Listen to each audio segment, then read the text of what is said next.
By Terence Loose. Say the name Elvis and you probably envision the tender-eyed, sequin-wearing king of rock and roll. But behind the well-coiffed facade was a quite different Elvis, an avid reader and spiritual seeker of truth. And for a spiritual guide, he looked to a seemingly unusual place, his hairstylist, Larry Geller. From the first day he styled his hair in 1964 for the movie Roustabout, to the tragic day of the King's untimely death, Geller was one of Elvis' closest confidants. Geller brought him hundreds of books on spirituality, meditated with him, and helped him find meaning in his chaotic life. A longtime friend of and occasional lecturer at the original Bodhi Tree bookstore, Geller has written 2 books about his time with Elvis, Leaves of Elvis Garden and If I Can Dream. We sat down with Geller to ask about how he came to be responsible for the most iconic pompadour in history, as well as why, at his core, the king was really just a spiritual seeker like the rest of us. See the inspiring spiritual books that Larry Geller purchased for Elvis at Bodhi Tree bookstore here. When Elvis put his head in the bathroom sink. Bodhi Tree, how did you become a hairdresser? Larry Geller, I ran across a very interesting shop. I went in and the owner, Jay Sebring, said he was opening the very first salon for men's hairstyling in America. I told him that I had gone to beauty school. He said, join me. This is going to be a new industry for artists and we're going to create hairstyles for men. So I did. We didn't charge $1.25 like other barber shops. We charged $10 to $12, which was a lot of money then. But our clientele right off the bat was Frank Sinatra, Marlon Brando, Paul Newman, Steve McQueen, Rock Hudson, you name the celebrity, they all came to us. I was 20 years old and thrust into this phenomenon. BT, when did you first do Elvis hair? LG, in 1964, I went to his home in Bel Air to do his hair. We washed his hair in the bathroom sink. But the sink was small. I was doing my best to not get him wet. Elvis lifted up his head and started shaking it back and forth, water splattering everywhere. He and I are now drenched, and he looks at me with that Elvis smile and says, "Hey, man, what the hell? At least it's clean." In an instant, I knew who he was. He was so down to earth. A lot of celebrities have all these ego filters. Not Elvis. He was just open and treated everyone the same. Becoming Elvis' spiritual advisor. BT, how did questions of spirituality come up? LG, I worked on his hair for about 35 minutes. Then he turns around in the chair and points at me and says, "Who are you, Larry? What are you really all about? What are you really into?" I was stunned. I knew I had to speak the truth. I told him what was more important than my business and making money was my search for truth. Is there a God? Do we have a soul? Why am I here? I told him I read spiritual and metaphysical books every day. I meditate. I pray. I'm a vegetarian. And I said, I know this probably sounds corny to you. You're the biggest star in the world today. And he said, whoa, Larry. You have no idea how much I need to hear what you have to say. Just keep on talking, man. And so I did. And he opened up and told me about his stillborn twin brother and growing up in Tupelo, Mississippi. He said, man, I came from the poorest of the poor. I was born at home in a 2-room south that my dad built. Maybe that's why my twin brother didn't make it. He said, man, people take their lives for granted. I don't. I've always wondered why me? Why did I become Elvis Presley out of the millions and millions of people? We talked for a couple hours. Elvis had tears running down his cheeks at one time. Something just clicked between us. Geller acting as security on stage with Elvis at a Florida concert, 1976, courtesy of Larry Geller. BT, is that when he asked you to work exclusively for him?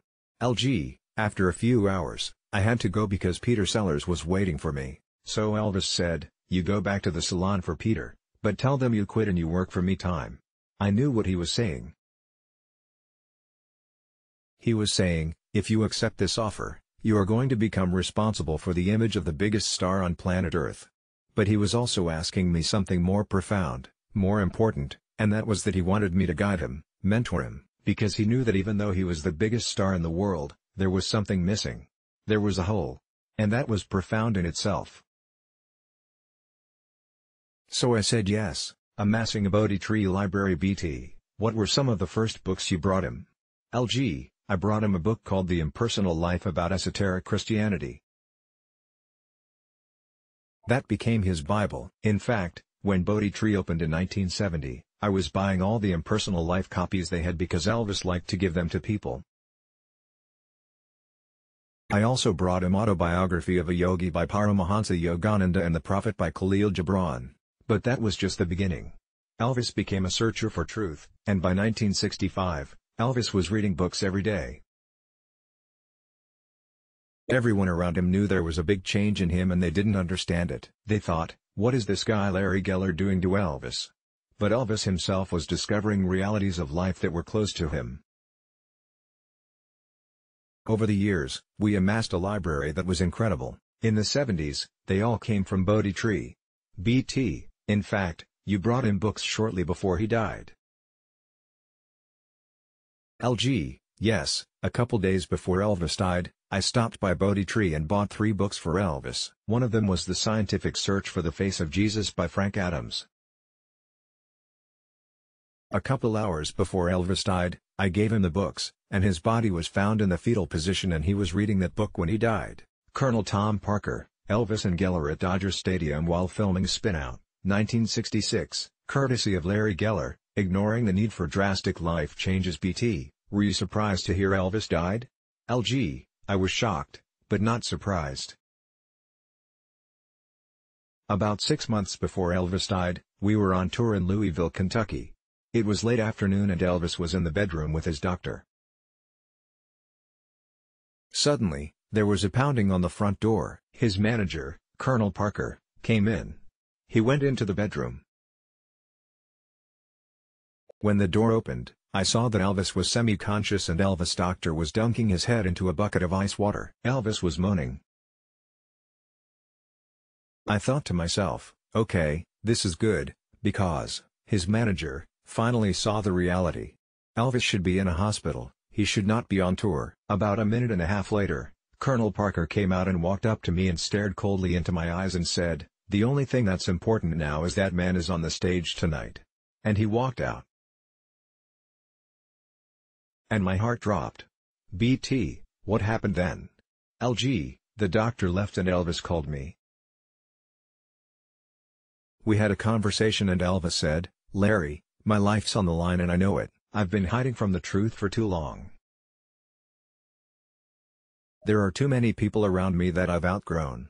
He said we would go to Hawaii for at least a year and he was going to get off the pills, read, meditate and get healthy. He wanted a new life.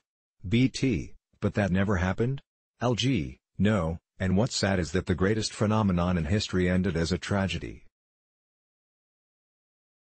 But it's not a tragedy because Elvis took pills and had an unhealthy lifestyle. Who doesn't have addictions of one form or another? The tragedy is Elvis knew that he had to make drastic changes. So the tragedy is that he didn't do it when he had that satori. When he had that flash, he should have fired everyone and gotten on the plane and flown to Oahu. If he did, he would be alive today. Searching for the truth. BT, is there one book that you would recommend to everyone? LG, Michael Bernard Beckwith's Spiritual Liberation. A beautiful, wonderful book that offers various means to open and to learn the various techniques with affirmations and prayers, but there are so many books. Truth is everywhere. So wherever you are drawn, follow it. I'll never forget one afternoon about 6 months before he died, we were in Vegas in his suite. He said to his entourage, "You guys tell me you love me and wanted to make me happy. You want to know what would make me happy more than anything else?